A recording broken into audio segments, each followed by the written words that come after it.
இயேசு நினைத்திருந்தால் இந்த சதியால் நடந்த கொலையை தடுத்து நிறுத்தி இருக்கலாம்.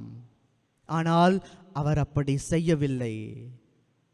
காரணம், தன்னுடைய இறப்பினுடைய பாடுகளினுடைய இரத்தம் சிந்தினுடைய ஒரு முன்மாதிரியாக அவர் அதை விட்டுவிட்டார். எனவேதான் இறப்பு என்பது ஒரு முடிவு அல்ல, மாறாக மறுவாழ்வின் துவக்கமாக இருக்கிறது என்று சொல்லுகிறார். எல்லா சூழ்நிலைகளிலும் அவர் நம்மோடு இருந்து நம்மை வழி நடத்துகிற ஒருவராக இருக்கிறார். ஆனால் எல்லா சூழ்நிலையிலும் அவர் நம்மோடு இருக்கிறார். சூழ்நிலைகளை அவர் மாற்றுவதில்லை, மாறாக அந்த சூழ்நிலையிலே நாம் எப்படி சாட்சிகளாக வாழ வேண்டும் என்பதை அவர் தெளிவாக சுட்டி காட்டுகிறார் என்பது இதிலிருந்து தெளிவாகிறது.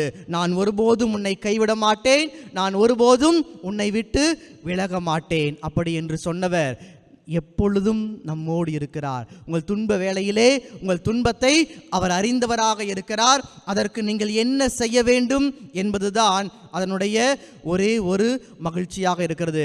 உண்மையிலேயே மிக பெரிய நற்செய்தி எது என்று சொல்லி கேட்டோம் என்று சொன்னார், இயேசு நேற்றும் இன்றும் என்றும் மாறாதவர் என்பதுதான். என்று சொன்னால் நாம் எந்த பாவ சோதனை சூழ்நிலைகள் கஷ்டங்களிலிருந்து அவரை நாடி வந்தாலும் அவர் நம்மை மன்னித்து முழுமையாக ஏற்றுக்கொள்ளுகிற ஒருவராக இருக்கிறார்.